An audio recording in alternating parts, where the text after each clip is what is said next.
Hey y'all, it's a new year and I am excited about 2025. There is so much that I have to share with you this year. We'll continue to talk about our subjects related to money management, AI, and being in the AI space as a small business owner, as well as travel. I'm on this new travel.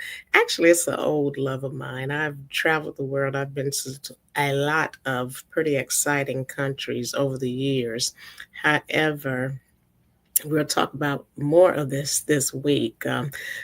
If you have an interest in just considering options for exploring outside of the US or other countries, and you're thinking about where you want to go, we'll have more information and talk about some of this too this year. Sometimes you just need a break, you need a new experience, and all of that I believe is good for the soul. So, we'll get into that at some point. But today, our topic, because it is the start of a new year, it's going to be really about money because money makes all of the other stuff happen. And my topic today is I failed at money until I understood this. Many of you know that I have a background in money management and financial education. And I'm really big on just helping people better understand what resources you have available. There's so much today, especially if you throw in the AI world, but there's a lot of opportunity for you to really fine tune your finance or your money management skills. And to be quite honest with you, before you really start to do any of these things that will involve money, the very first step, and since it's the first of the year, this is a good place for us to start, is just taking inventory of what really needs to be done. One of the best ways I know to do this is to start with looking at, and it's not going to be your budget. That is probably what you think I'm going to say. It's not that. It has everything to do with making an assessment and tracking your expenses. Now, I'm going to recommend, since we're still at the start of the new year, go ahead and get one of those calendars where you have the months that show on, both sides of the page and show the full month. For example, January. I don't have mine in front of me, but either way, I want you to consider this. And with that, track your expenses every month. You don't have to do it that way. You can take a simple sheet of paper or just a little notepad and write down whatever works for you. In my old days of counseling, on money management, debt management, credit counseling, we used to take a great big sheet and write across it the dates and then write 30 days in a month's time. And for each day, we would encourage people to fill in the amount that was spent that day. I've done that probably 100 times or more over the years. And this is over a 30-year career. But keep it simple. Get a basic planner. In fact, you can get a real simple planner from Dollar Tree, a great place. Just go there, get you one of those planners that the regular 8.5 by 11 planner size, where it opens up and it shows the full calendar month, and use it to track your expenses. If you're getting a later start in the month of January, that's okay. You can start it in February, or you can start in sometime in January and go into February, but at least for a cycle of a 30-day period, because this is going to give you a real true assessment of what's going out each month. At this point, we're not so much concerned with what's coming in, we're concerned with what's going out. So, you want to write down everything you spend in a given day. And I know a lot of times we spend and we don't really think it's that much. We might stop by the convenience store and buy a soda, that type of thing. I want you to write it down because what's going to happen at the end of the month is going to be a real eye opener for you. You're going to see, wow, did I spend that much? Or I made this many trips. Oh my God, every day I bought a snack. So, this is all about doing what makes you feel better and feel comfortable. If you are okay with what you're doing at the end of the month, that's fine. If you're not, then you can always make changes, and that's what this is all about today. So I'm going to give you a few steps. I did take some notes, and so I wrote some stuff down, but let's go through some steps here so that you can see what you can do now, starting at the first of the year, to take a different approach to spending and start with tracking what you're spending on a daily basis for a full month, and then take a look at what you can do to adjust. So, the very first thing I have listed here is you have to have a plan. And so what the tracking will do, it will help you get to a plan. If the at the end of this, or if your goal for this new year is to start investing, for example, or if your goal this new year is to start saving, that doesn't have to be big or a small thing, just whatever it works for you with what you want to accomplish in 2025. Think in terms of that. But what I'm trying to assist you with right now is how to get there. How do we plan for this? And again, a great place to start is just with tracking. So that's the first thing. You got to have a plan. We're going to use the tracking to help us as part of our plan to get there. Number two, the next thing. Let me see how many steps I have here. It looks like 1, 2, 3, 4, 5, 6. And so, really, 6 steps is what we'll call this. But so the first thing is a plan, having a plan, using the tracking to help you build towards a plan. And then we talked about tracking expenses already. You want to just start writing down, as I've already said, every day. That's a part of just recording what you spend every day, and start get a really good inventory of what you're doing. And that's again what this is all about. And then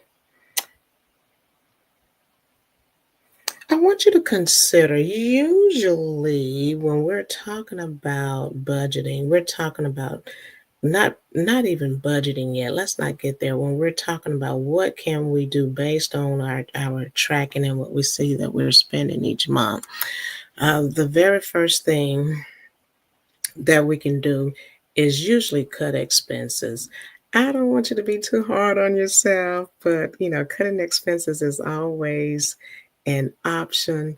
So, once you go through your tracking and you see a pattern, look for some ways that you can cut. And I'm going to challenge you to set a dollar amount that you can cut by.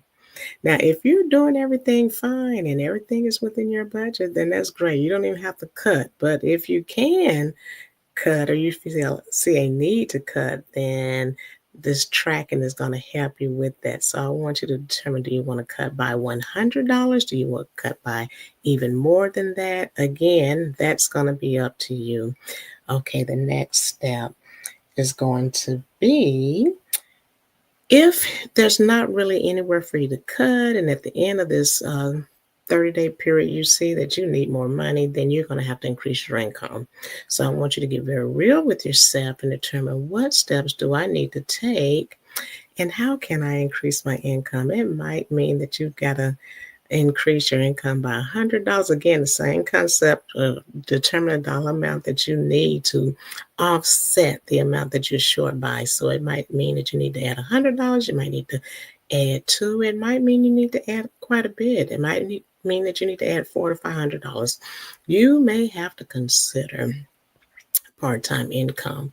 That is one of the greatest ways to increase income. There are so many options today for doing this. There's so many services that can be offered. One of the things that I love to recommend to especially young people and is even young guys is lawn cutting or lawn services. That is an excellent way to increase income. It's real super fast, easy to do, straightforward. Usually you can start with your neighbors and then go throughout the community and just build a clientele. But so if you find that you've got to increase income, then you want to look for quick ways that you can start bringing in more money. Okay. So let's see what we have here next. Important. Sometimes it's both. Sometimes it's not just cutting expenses. Sometimes it's both cutting expenses and bringing in more income. That is doable. So I challenge you to track your expenses, look at what you're spending. Is there a way for you to reduce some of those costs? If not, is a better option to increase the income. And again, it's absolutely a doable thing. And we'll dive into some options for increasing the income another time. But I wanted to get these basics out as part of your plan for what you need to start with since it is the beginning of a new year. For 2025, we want to get this right, okay? Next,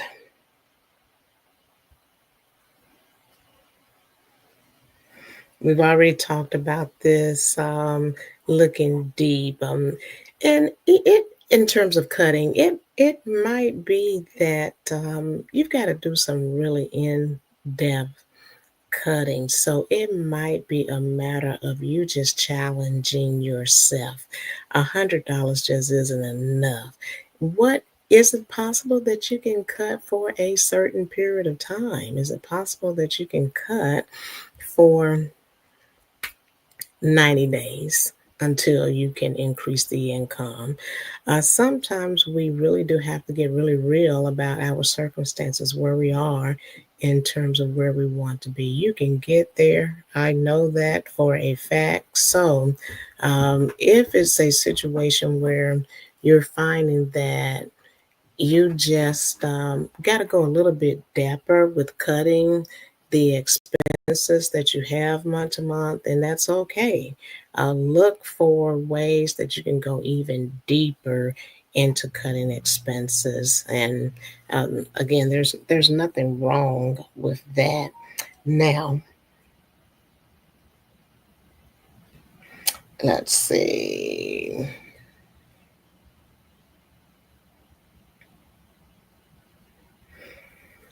Sometimes you will find just even if it's for a short period of time, you want to increase your income. Now, have you considered, or you may want to consider, part time work? Um, Sometimes that's not the greatest option. Sometimes it is. Sometimes it means that we've got to make sacrifices. Um, the reality is only you know what is best for you. And I just want to encourage you to get very real with yourself on exactly what can be done to have an impact and make a real difference and a life changing difference in your experience. Maybe you have a hobby, for example, and maybe the hobby is sketching. And maybe it's a hobby you've gotten really good at where you can actually make money from providing this as a service. This is something that you might be able to contact some friends or associates and identify places and opportunities where you can actually set up and provide sketches. It might be that you're able to do it right in your neighborhood, and that is awesome. It might be that you want to do it on the boardwalk and offer people sketches of themselves, or maybe it's characters. You know what I'm saying. And I'm not saying that everybody is a sketch or an artist in that sense, but whatever your hobby is, it might be that your hobby is sewing.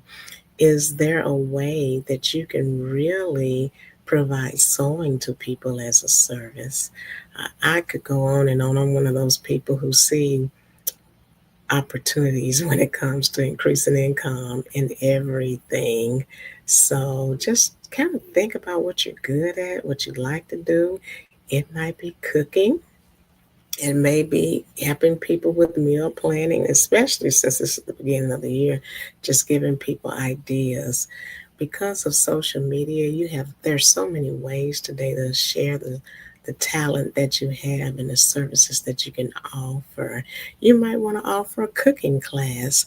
And so I want you to get really, really, really, really, really real with yourself about your current situation and where you are. And then from there, once you have a plan, you can start to think of some other options to pull you forward. But start with the tracking of expenses. Go use that calendar, that planner that has the calendar days in there. Write down every single thing you spend money on. I don't care if it's just a stick of chewing gum. Write it down. If it's a trip to the grocery store, of course, write down just the total grocery bill. But every time you stop and you go into a space, or even if you're not going into a space, but you're instead ordering things online, write every transaction that you make in a given day, write it down every day for a 30-day period so that you can see where you are. This is going to be so revealing to you. It's going to be an eye opener. It's going to challenge you to make some changes. It's going to show you what the reality is. And you'll know real quick, can I cut to where it makes a difference and has an impact? Or do I need to add on more income? So, do I need to get very real about starting some type of small business? And I don't want to scare you when I say that word start a business, because you can start a business in a very simple way using those examples that I gave you before that are really hobbies, but you're starting to push yourself to get paid for some of those things, and you're putting your skills out there so that people can see exactly what you have to offer. So that's where we are. But I'm trying to get you to a certain point. As we move into this 2025 year, I want you to really think in terms of saving money and also investing. Those are the two things that I believe long term are going to have the greatest impact. I just want you to be aware that whatever comes as we move into the year 2025, be prepared. And it may mean that you need to challenge yourself to do something that you haven't done before. It might mean that you need to start a savings. And it maybe the money that you're saving again today might not even be for this year. The money that you're saving for 2025 may be the funds that you can use to help you maintain or survive, or to just have some peace of mind in the future, but you're setting those funds aside now. So we'll go into more detail, but I want to see people start to invest. Start with taking a small amount, even if it's $25, $30, and doing that every month over a long period of time. You can become a millionaire if you start saving, investing $30 a month, and it's in the right financial tool. It's in something that's high dividend paying ETF. You could find yourself with that account having grown over a period of 20 years. If you're an older person, if you're in your 50s, this might be something that you'll want to do for your children or your grandchildren, and that would be an amazing thing to start to give them a opportunity or a greater opportunity. So I'm saying all this to say that you gotta first start with knowing your financial situation, which means that you gotta track where you are. I'm encouraging you to start with just tracking your expenses during the course of the month and seeing where you are so you can figure out if you need to add income or if you need to free up some expense money by cutting some expenses. And so that's what I have for you today. I'm pretty excited about this new year. There's some other videos that I have. I encourage you to watch some of the additional videos that I have. I'm going to stay on this topic, and we'll cover a lot of AI this year because I'm very deeply passionate about AI and even using that as you manage your money, and then just using AI for personal and business opportunities as well to help you manage life better. So that's it. It and again, I'm gonna redirect you to watch some additional young videos that I have, and even some things that I have from last year that talks all about AI and some of the other topics because I believe that 2025 could be your best year yet. I know no one knows what to expect for 2025, but I absolutely believe that we all are the creator of our opportunities, our reality. So I want you to really challenge yourself to make this 2025 year an impactful year, make some changes, create opportunities where there might not have been opportunities before. That's all I have for you today, and I will talk soon.